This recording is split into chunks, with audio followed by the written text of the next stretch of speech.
What I'm going to talk about is high availability, and really this is the second of three things that IT delivers. We've spent a lot of time today on the first things, or the first piece that IT delivers, which would be, IT delivers projects. It delivers new functionality, new capabilities, or enhancements for the existing systems. So the modeling, project management work, that's very focused on that.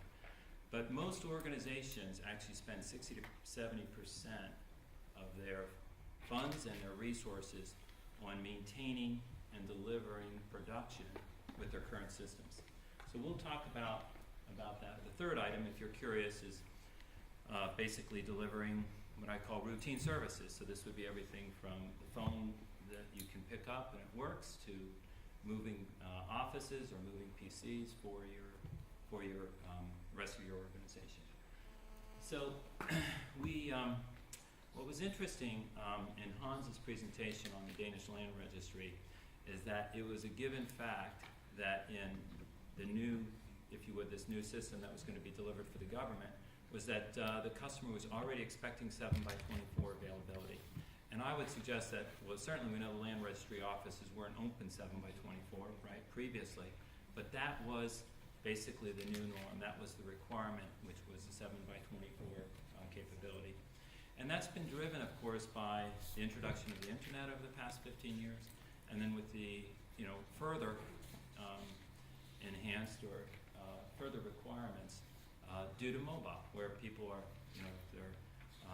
if they have their phone, they expect to be able to go out and be able to access the systems, see their data, and conduct transactions.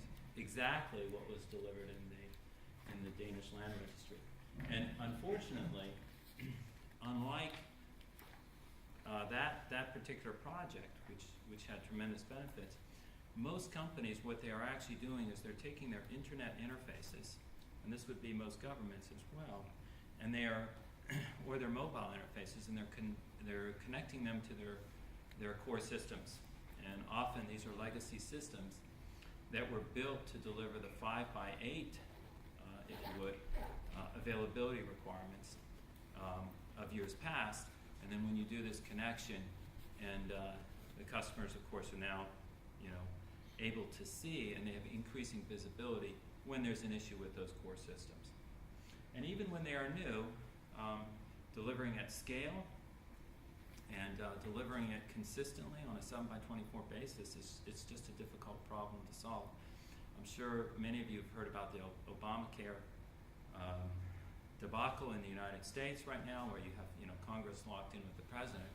But part of the issue that's coloring the debate, and it's unfortunate that IT is in this situation, is that most of the exchanges, the healthcare exchanges, which are a core part of Obamacare, as they have come up, we're all coming up on October 1st, most of them have had substantial availability issues. So the new customers, this would be the citizens in their particular region, they get on the healthcare exchange, and either they're not able to even get a response, or they're not able to conduct any transactions. So even new systems, those that are just coming out, are having issues where the organizations can't deliver the utility service or the always-on that you would associate with, say, a power company.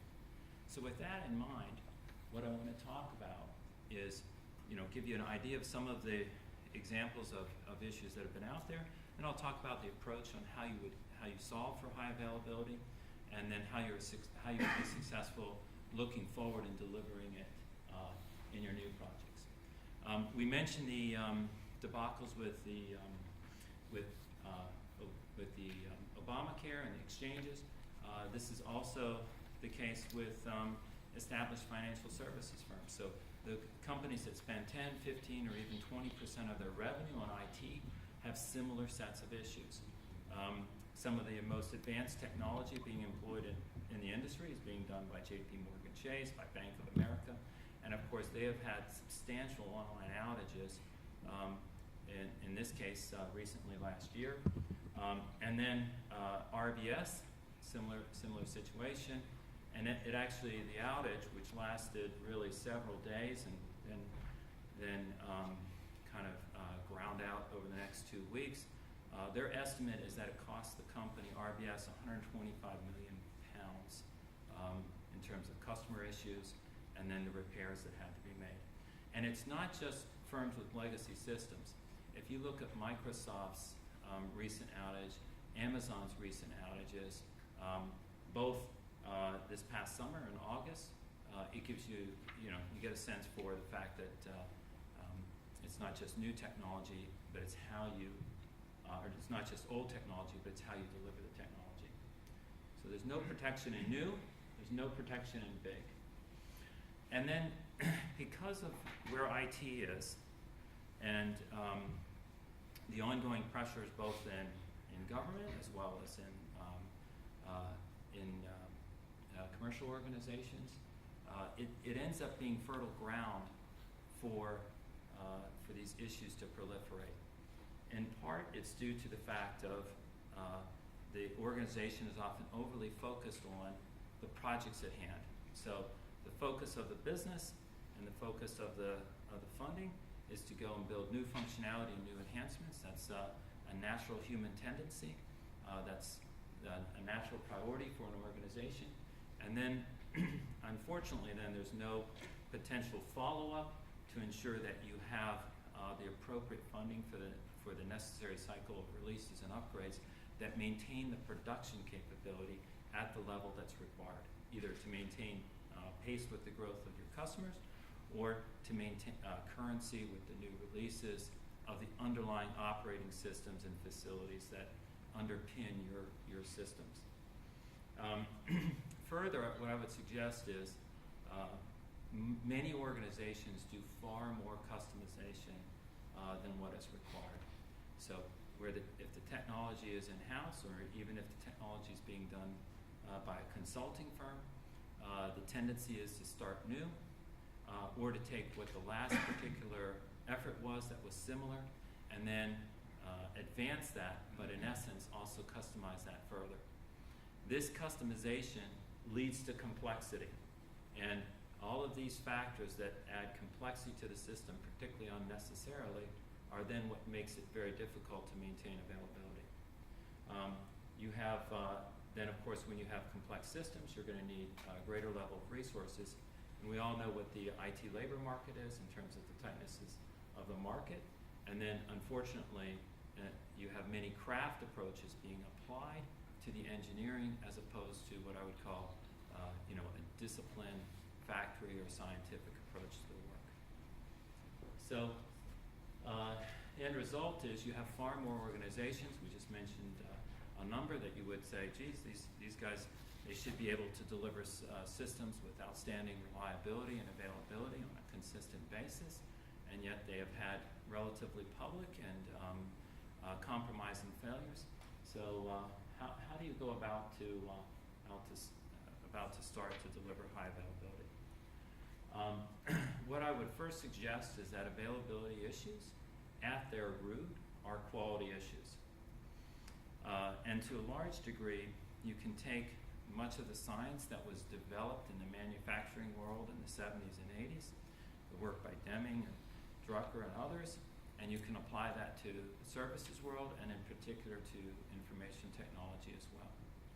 So to a large degree then, to address quality issues, you have to really go after all aspects of the system. You have to go after you have to update and improve and address the gaps in your process and tools. You have to do it for all of the application systems and the infrastructure. You have to make sure you have adequate and properly skilled resources, and you have to have the right metrics and goals in place. So if you go about trying to solve availability by just, for example, adding infrastructure capacity or getting some additional people resources on board, or you fix the particular problem at hand on a particular system that maybe caused the last outage, there's no assurance that the availability problem won't come back up again quickly, and you'll be in basically in a situation where your customers are not getting the service you want. In fact, most organizations, there's an interesting quote that was out there, which was when he was asked, the fellow was asked, well, how did this company go bankrupt? And the the answer was slowly at first and then all of a sudden. And the point here is the same thing as how do you end up in situations where you have poor reliability. It's slowly at first, where all the complexity is being built into your systems. You have all these layers and unnecessary customization.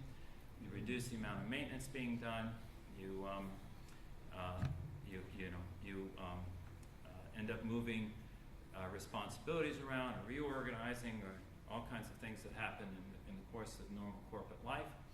And then all of a sudden things begin to break, and then they break a lot in a hurry.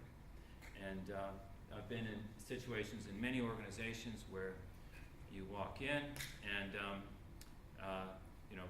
the focus is no longer on the projects for the business, because they cannot conduct the daily business, their daily business, the important business of bringing the revenue in and servicing the customers, because the availability issues have gotten completely out of hand and are dominating the daily life. So we talked about all the things that you want to be able to focus on. You have to take all aspects, and probably the most important one is, of course, the culture. Many organizations that have quality and availability issues also have accountability issues. So either the accountability is either far too shared, or there is no accountability for people actually delivering to the particular goals at hand. And there's not an ability to really understand the root cause for what's going on, because there's not a culture of openness and communication. There's a culture of mistrust, and so therefore getting information about what's the root issue of a particular problem is protected and not shared generally.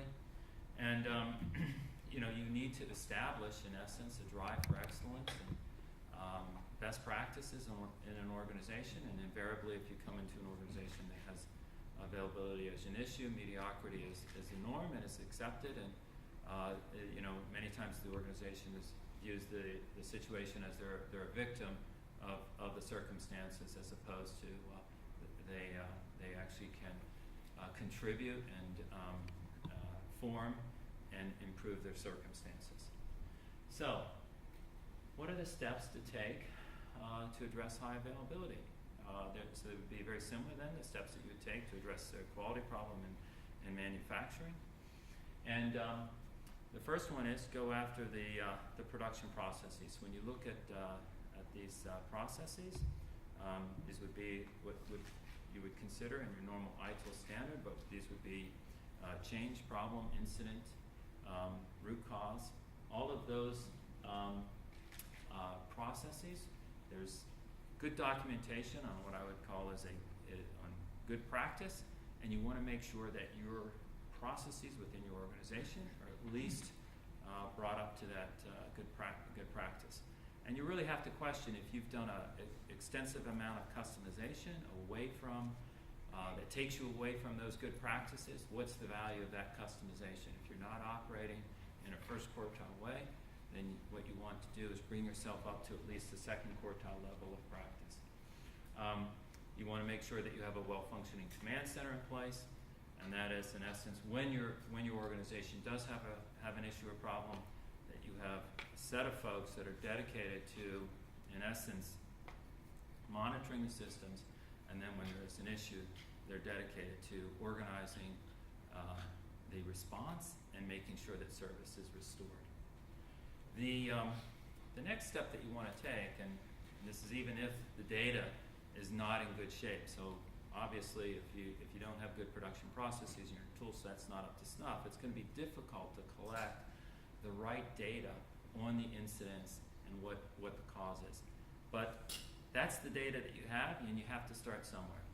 So do an analysis of the data and the outages and try to understand where are the hotspots, what are the key components that are contributing to a significant degree, the failures that are present in your environment, and then what are the things that you want to be able to do to go ahead and fix those.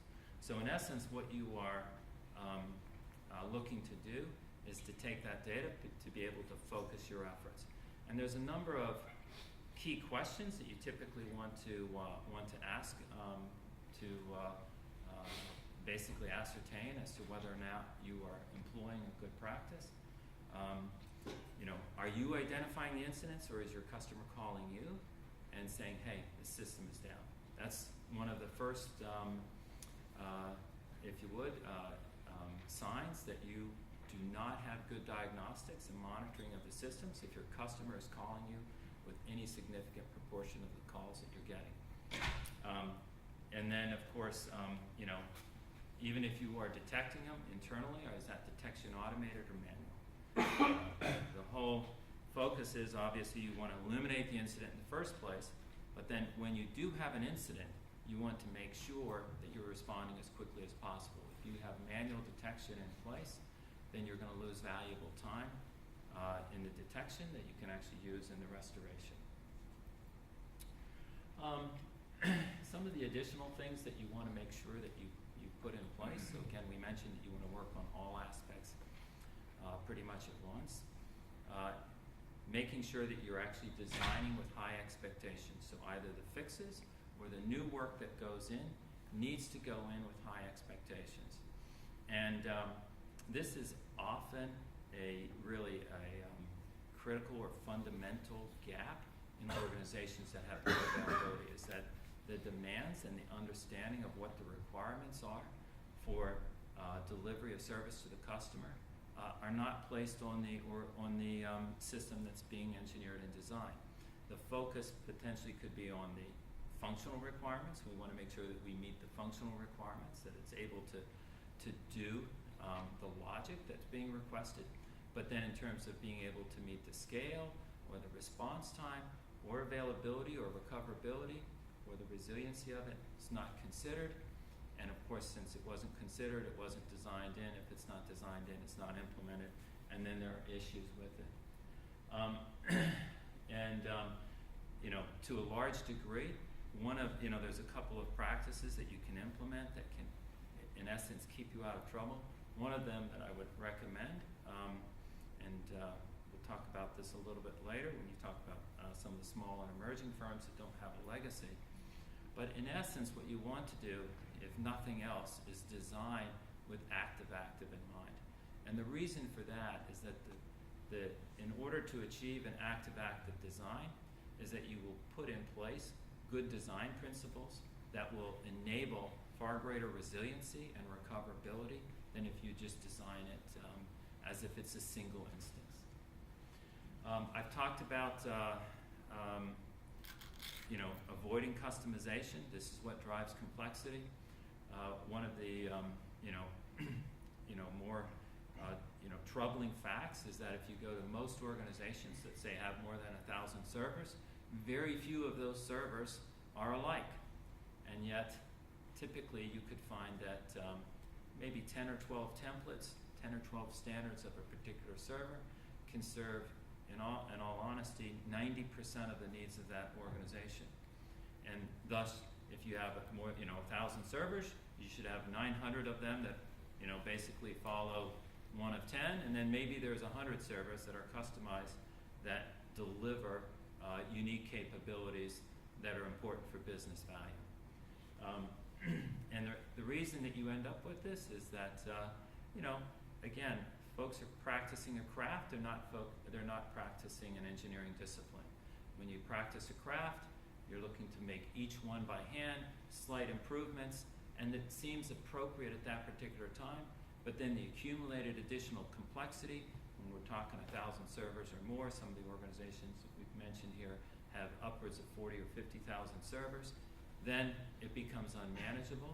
And when you're in the middle of a particular problem and trying to understand the specific configuration of a server that's failed, it's impossible to do because there are no standards in place, and therefore you don't know whether it's the variation on that server configuration that's causing the issue or something else, as an example. Another key item, and it's interesting when we were talking about the project work, there's a huge focus on the build aspect, getting the logic in, but another asset that is just as valuable as that initial logic and that build and the design diagrams are the test assets. We talked about, earlier today, we talked about having a mobile test center being brought up as a public cloud type service. And that's an excellent example of tremendous asset and the ability to go and test and do it very tightly as you're building, then will eliminate many defects down the road and allow you to do it much earlier in the process. Let's talk a little bit more about some of the other things to do. Generally speaking, if you look at most organizations, their defects come from change. And I know that all the folks that are modelers here and all the folks that application developers like to view themselves as builders and they build code. But what I would recommend is that when you're looking at your work, you have to look on it as that you make defects as well, and you're a defect manufacturer. And the question is how many defects do you manufacture? And there have been some estimates that when you make a change, particularly a change to correct something, is that you're injecting 70% of the time another defect into the system. So that gives you an idea how difficult it is given the complexity of most of the systems out there. Which then leads you back to, then you need to be far more careful about the changes than what are often cavalierly undertaken in many organizations. You want to implement robust change reviews. You want to ensure fundamental good practices like having 2 sets of eyes during deployment. Most of us have taken a plane trip and we expect, or presumably you understand this or know, that you have the pilot and the co-pilot going through a checklist of items before they go ahead and clear the plane to basically leave the gate and go for a takeoff. And they both go through the checklist. It's not, oh, you take the first 5, I'll take the next 5. The reason is that having 2 capable people go through a checklist is far less potential for error. And when you're modifying, in some cases, if you're modifying the core systems, in the RBS case, what they were in essence doing was their contractor was modifying the batch process and the batch tool set, the automated tool set that basically runs all their batch jobs. And during the upgrade process, they mistakenly deleted the entire batch job, record and all the automated logic. And somehow they had not taken a backup. And the end result was it then took them more than a week to figure out, because again, we're talking these extremely complex systems that were built up over years. It took them more than a week to reassemble that entire batch production complex. So that gives you an example of, in this case, it wasn't anything wrong with particularly the engineering of the change that they were doing and engineering of the upgrade. It had everything to do with the actual deployment, not fully planning it out, not fully testing it out, and then not having the right set of folks looking at it so there weren't any mistakes made in terms of deletion of jobs deletion of files and data that was critical for the enterprise. So that gives you an idea of, part of the reason why you focus on it, and then what you will find is that in organizations that have poor availability, change can be as much as 50 to 70% of the incidents. Change done on an ad hoc, ongoing basis, as opposed to being limited, placed in releases, strong, robust review capabilities, and thus the level of success in terms of your changes goes from maybe 80 or 90% to 99+%, which is really where you want to be. If you're in an IT organization, if you were to look at 100 changes that you do, 99 of them should be successful and 1 of them should be unsuccessful, and you should have validated right at the end of the change and known that it was unsuccessful, as opposed to assuming that it's good, and then of course your customer calls you on Monday morning and says, nothing's working, and then you realize the change you put in on Saturday night was the culprit. So those are the practices you want to implement and put in place for changes to really address the availability. And then of course, you want to use the root cause to really drive and improve all of the other elements of work that you're doing so that you can shift the detection from occurring in production to much earlier in the cycle. So, in addition to requiring the higher quality engineering, you want to use it to understand, are these requirements defects? In other words, were the requirements analysis faulty at the beginning? Did we not catch it in testing? Was this a build defect where the requirement was right and it was built incorrectly? This would be called a shift left. So if you look at the overall software development lifecycle, instead of trying to detect find the defects in production, which you could say is a Microsoft practice, is to move them as far to the left as possible so that you move it into your requirements phase. And of course, the further left you move it, the cheaper it is and the less impact it is to your customer to basically detect and remove it. And in some instances, the studies have shown it's a factor of 100 to 1,000 times cheaper to detect it in requirements and design as opposed to in production. So when you're looking at, geez, how do we get more efficient and productive in what we're doing? Well, let's fix the defects as early as possible in the life cycle. Right, and of course then once you get to shift left, you want to make sure you're implementing the robust methodologies and doing the modeling and the terrific project management that we talked about earlier. As in many things, and I mentioned that of organizations where the situation is that the production outages are really dominating the daily stream of work that the IT organization is doing, and it's tremendously impacting not just the service to the customer, but just the credibility of the IT organization. And so there is a desire to get things fixed, obviously, as quick as possible. And what you need to do if you're in that situation or your team's in that situation is obviously you want to work on the quick hits and you want to address things and get some impact as quickly as possible. But given the understanding that availability is at its heart a quality problem, that means that unless you make the underlying structural changes that are required to address quality, you will not get out of a vicious cycle of issues with availability. Thus, you want to really segment the work into 3 areas. You want to have identify the quick hits that can be done, but then you want to do both tactical and strategic work on your tool sets, on your culture, and your processes and other capabilities that you really deliver the sustainable availability capabilities. And once you do this, it's always surprising because, if you walk into an organization that has had availability issues, there is just a sense of, that there is not enough time in the day, again, you're a victim of the circumstance, that you're not necessarily in control of your week, and usually, because changes are often done in the evenings or the weekend, you're called back in as an IT professional to handle and take care of the issues. It's a tough situation to be in. It's a tough place to be engaged. It's a tough place to be excited about the future when you're in that situation. One of the best things of when you start off on this program is that it starts to get you into a virtuous cycle.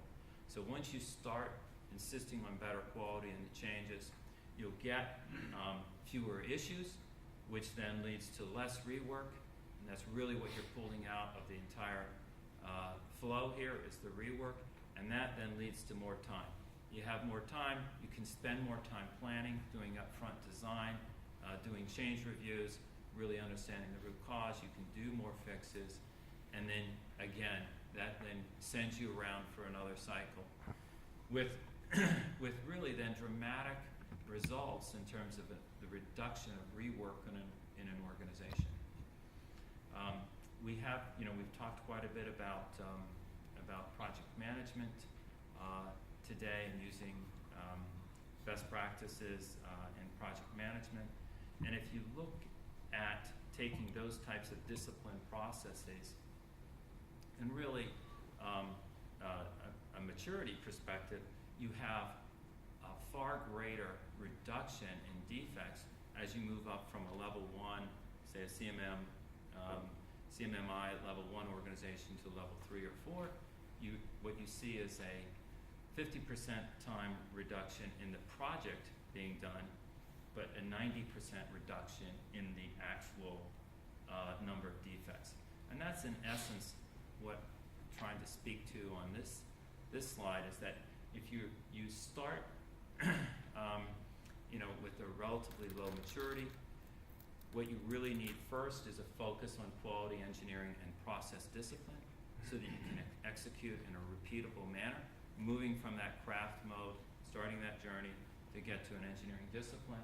And then what you really want to do is really have a closed loop feedback process, drive to adopt first quartile practices, and then what will end up happening is you'll be able to eliminate the rework, you'll be able to pull out costs, and those resources and those monies can then be directed to either new functionality or other investments that the corporation is looking to make.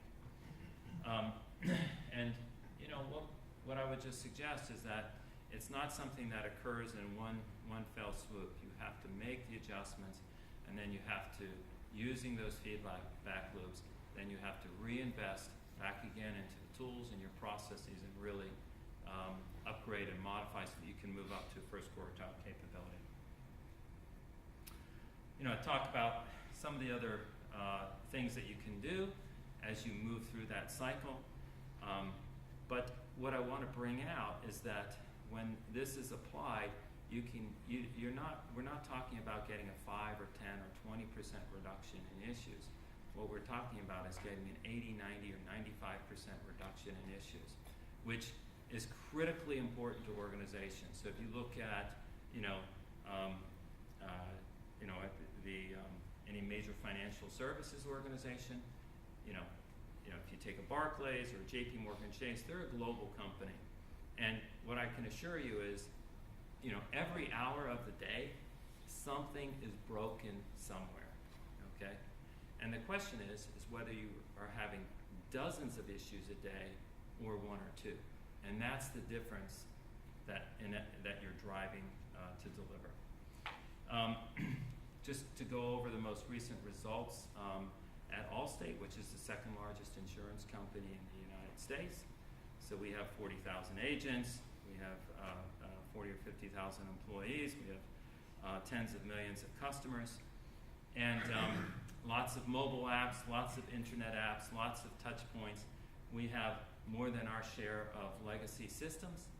And in 2011, we had significant availability issues. And again, this is that story of it had built up over many years, and then in 2011, all of a sudden, it was the dominant theme in terms of the customer perception, both of the agents and the end customers of Allstate. And that's not where you want to be. You're not going to be talking about this new feature that you're delivering, this new capability that you're delivering, because you're being questioned on to whether you can even keep the systems up and deliver the services at a reasonable level. We applied the approach starting in late 2011, and the results were 85% reduction in the issues within 2 years. It's a large organization, so that's how long it takes. If you have a smaller organization, you can do it in about 12 months.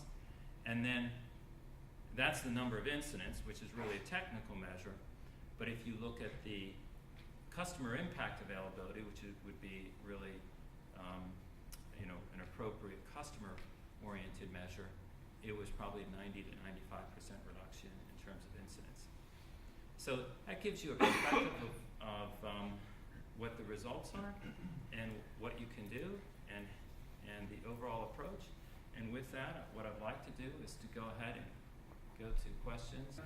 Yeah, well, I'm just maybe would like to hear an example from you about development process, about this process integration, because today when you're developing new product, usually it is very difficult to forecast the quality and what is needed. So technique is prototyping always, and then prototype after prototype, and then how do you handle this?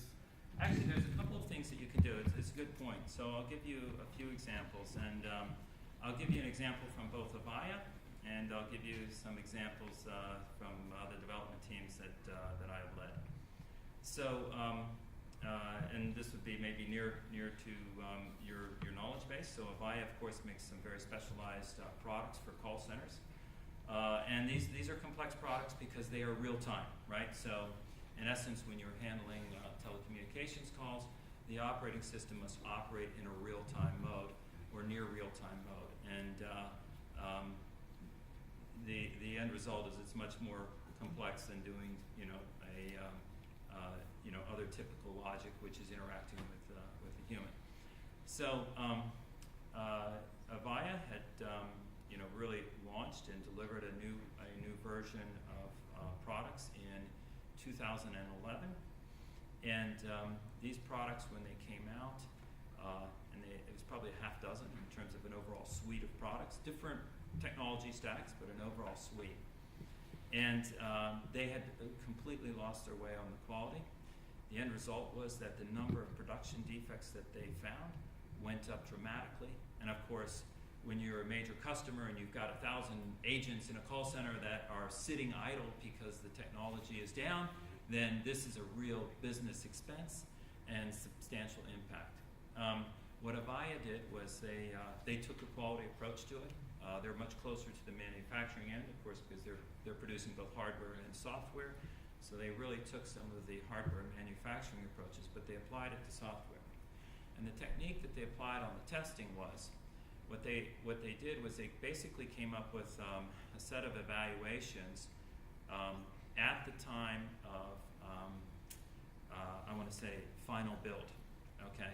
And what they did was they evaluated it both on the project management maturity, which I found very interesting, and they evaluated it on the completeness of the build requirements. And they had some very specific and relatively easy to assess criteria for the build requirements. And in addition to that, they then also went through, and in testing they were able to draw out what I would call is the number of defects that are discovered over time during the test cycle. And so in the first week, if you're discovering, if you discovered 100 defects, the second week you would expect it to follow almost a normal curve. This is what normally happens. It follows a normal curve down, and then you can draw that curve out based on where it started in the first couple of weeks of testing. What they found is that when they compared a poor quality project with a good quality project, is that the testing defects typically started off at 2 or 3 times and really didn't come down in the first month, and then they had a very, very long tail, which then, of course, if it went into production, meant that you were now, if you would, the area under that curve is the number of defects that are yet to be discovered that your customer is going to find. Yes. So those were the 2 techniques that Avaya used that I would highly recommend taking and applying. Doing a criteria that lays out what's the level of discipline on the project, and then actually mapping out the defect discovery rates so that you can then predict how many defects are in production. And on the project level, how it was implemented, how frequently you had this heartbeat for the measurements to measure the builds? Yeah, well, the interesting thing that then occurred was they set, so senior management, upon seeing this, and of course this cost Avaya tremendously, because if you're a customer and your call center's down, you're saying, look, I'm not going to pay for maintenance, I'm not going to buy the new upgrade, you're going to fix the old product, and then of course all the engineering resources are now dedicated on the old stuff as opposed to new stuff, so it was a giant mess for them.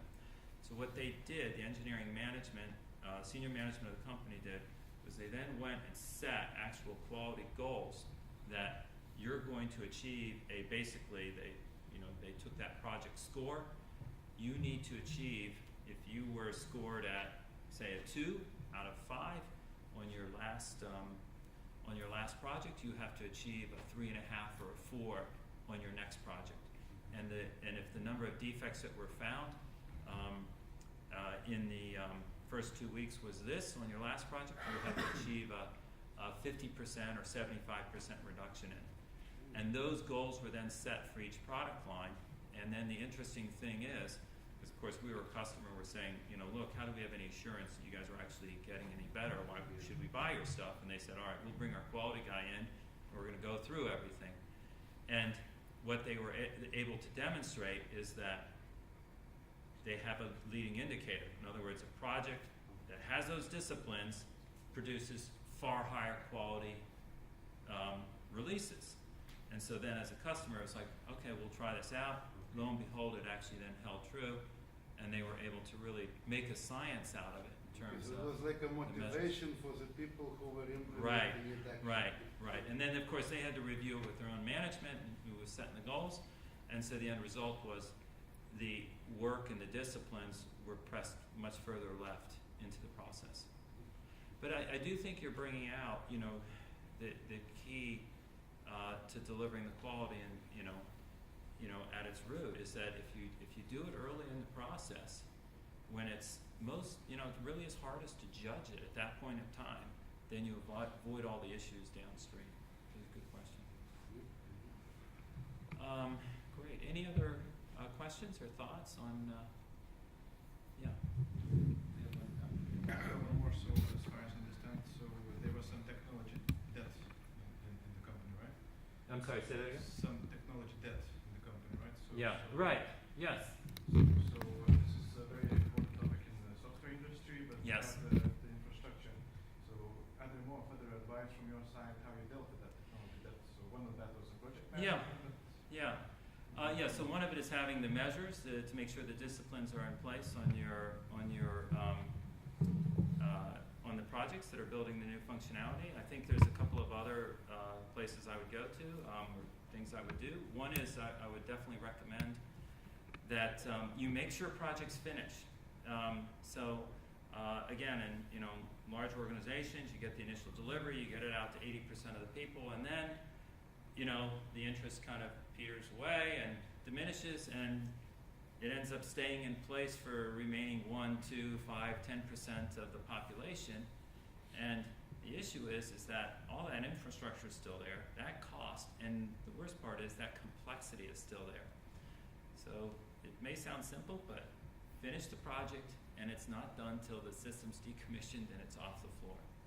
That's one. The other thing I would recommend is just reducing and leveraging the standardization up front. And the term, I think Fidelity, which is heavily into private cloud and probably the leader in private cloud right now, is that they said they went after ruthless standardization of the servers and capabilities.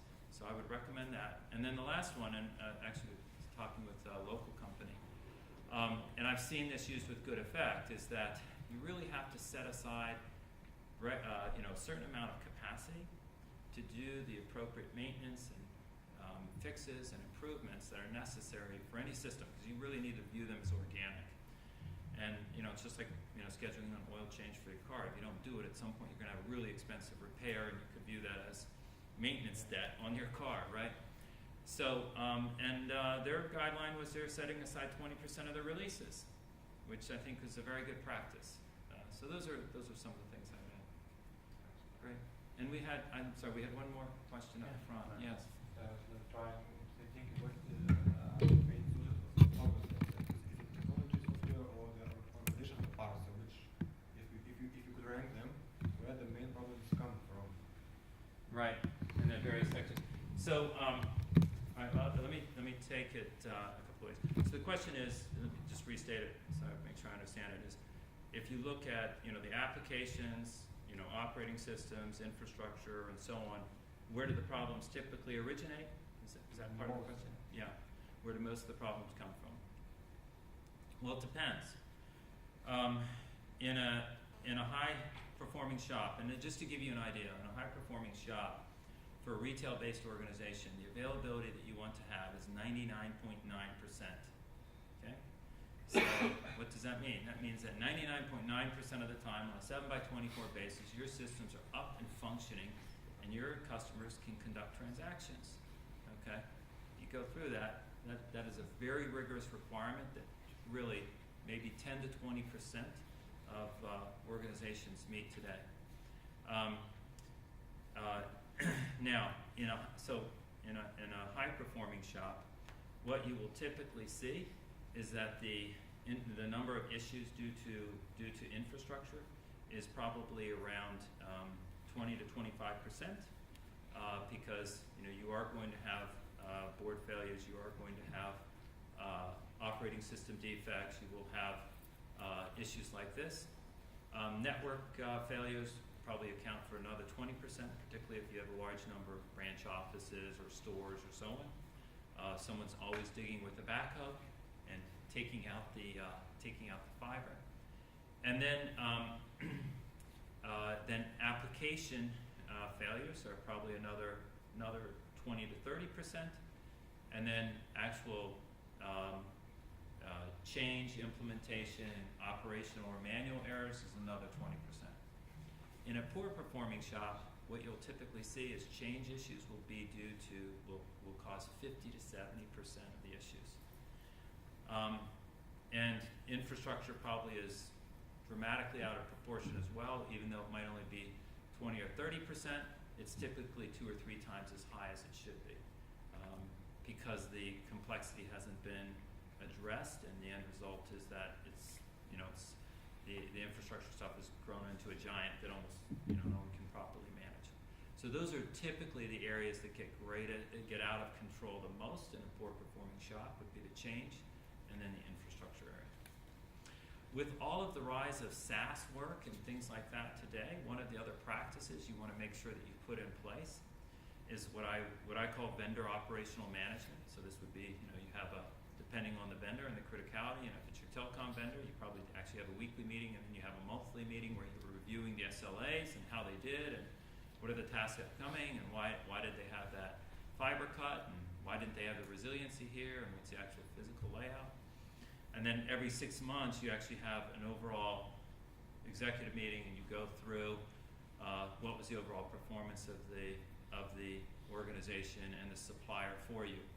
As they become a critical part, if you're not treating that with that level of rigor, then what's not important to you, at least in the supplier's eyes, because you don't talk to them about it, is not important to the supplier, and their level of delivery drops, and then you typically have substantially higher failures. So, a good shop that's running it, you'll probably have 50 to 25% of the failures that you have where you're running in practice. So there's some kind of great.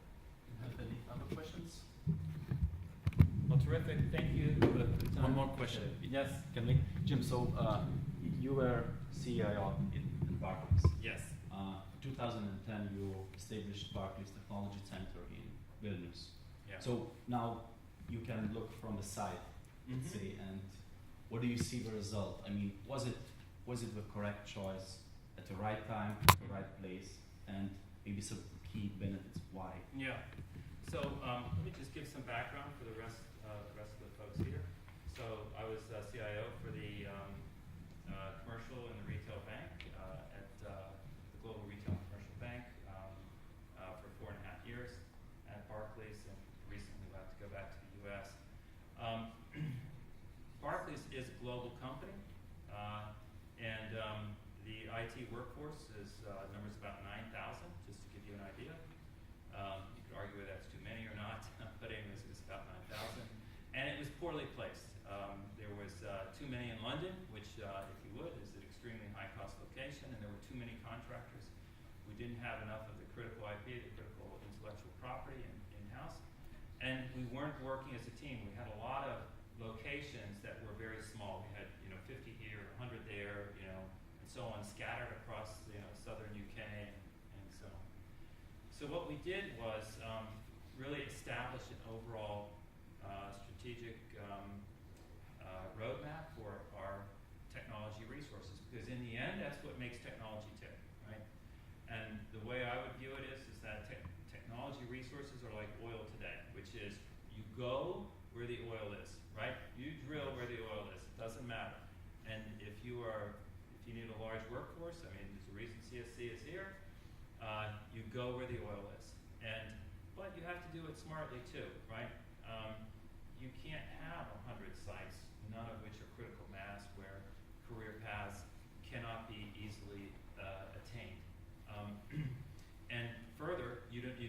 achieve economies of scale that you can get.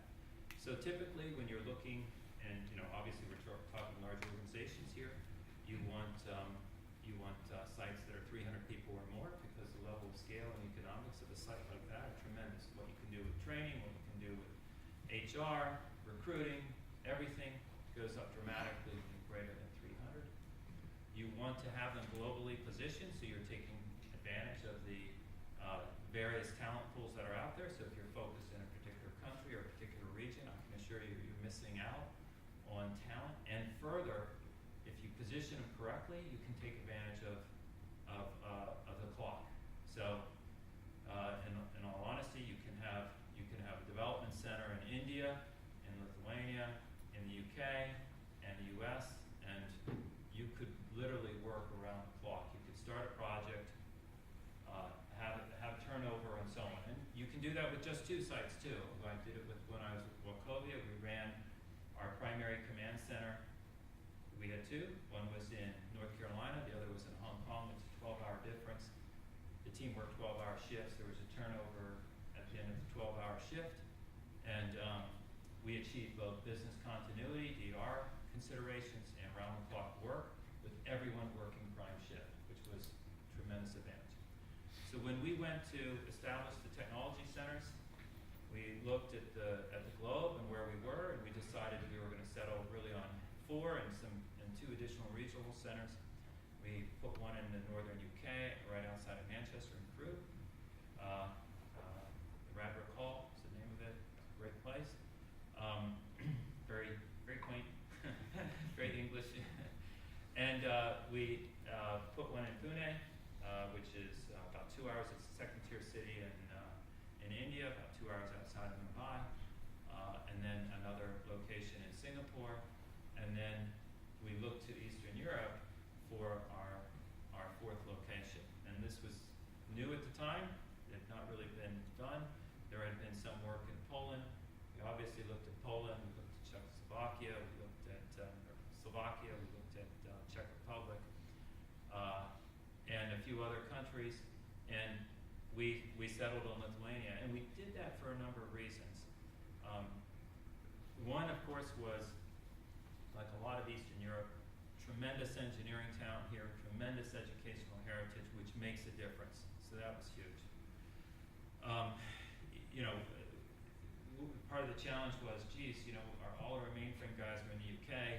The number of mainframe guys that we thought we could find in Eastern Europe was like 0 or 1, and that was true because there weren't mainframes there. I mean, if you need a 20-year guy, he's not going to be there. But the point was that, look, we can train him, right? We can put together a curriculum and end up with senior engineers in this space because of the educational heritage and engineering, the level of the engineering population. Some of the other factors, though, the level of multilingual capability in Lithuania is actually the highest in Europe. So if you look at all the EU countries, actually all the countries in Europe, the level of multilingual is the highest here, substantially, and of course much higher than the UK, and like way higher than the US.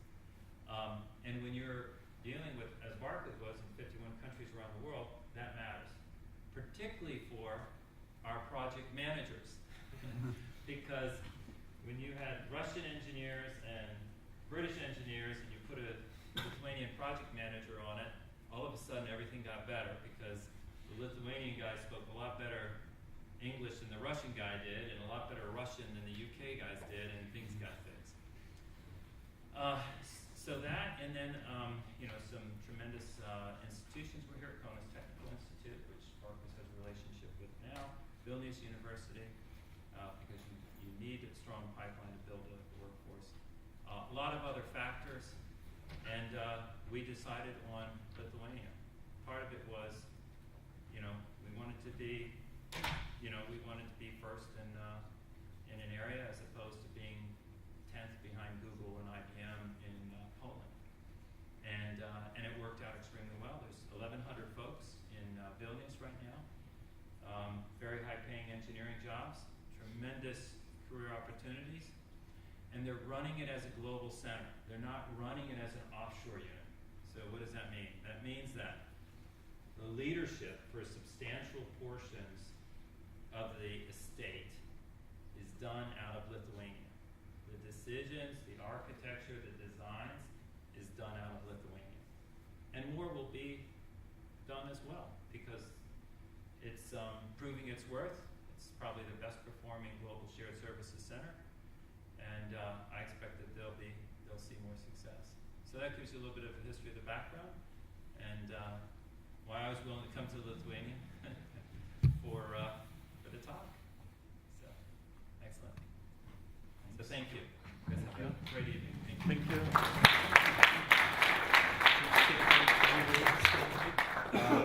Actually, so you shared a lot of valuable information, and which could be useful for others, IT managers, CIOs, CTOs.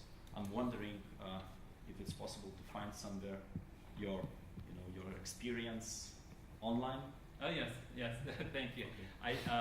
Now I do have a blog. It was on the front page of the presentation. It's recipeforit.com. So if you want to follow up on some of the availability stuff or anything else, actually there's some material out there on project management. Not a lot on modeling, so you guys definitely way ahead there. But if you're interested, please go out, write me a note, and I'll see if I can't provide you the support you need. Okay, terrific. Thank you. Thank you. Thanks. Here's a certificate. Oh, thanks.